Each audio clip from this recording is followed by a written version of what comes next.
சரியாதான் move பண்றாரு. திமுகவை இந்த இடத்துல மட்டும்தான் தொடுறாரு. ஆனா பொதுவா குற்றச்சாட்டு வைக்கிறது எல்லாமே கருணாநிதி குடும்பத்தின் மேலதான். இதுல அதுக்கு அடுத்து உச்ச சுதிக்கு வந்துட்டாரு.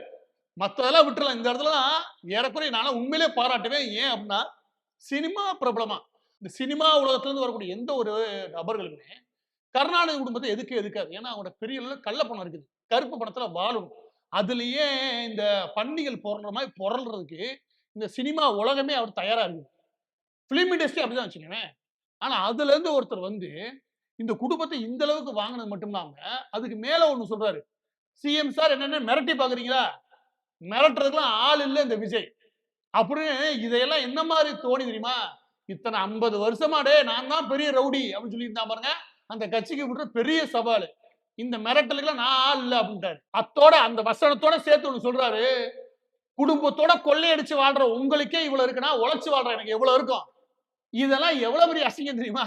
ஊர்ல எல்லா பேரும் காடு துப்புன விஷயம். கருணாநிதி பேர்ல எப்படியா நல்ல பேரை உருவாக்கிறோம் சொல்லி ஊர் ஊரா சிலை செஞ்சுட்டு இருக்காங்க.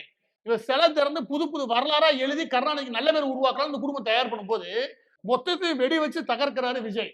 உன் குடும்பம் கொள்ளையடிச்சுதான் வாழ்ந்துன்னு சொல்லிட்டாரு. நீ கொள்ளையடிச்சு வாழ்ற உனக்கே இவ்வளவு இருக்குன்னா உழைச்சு வாழ்ற எனக்கு எவ்வளவு இருக்கும்?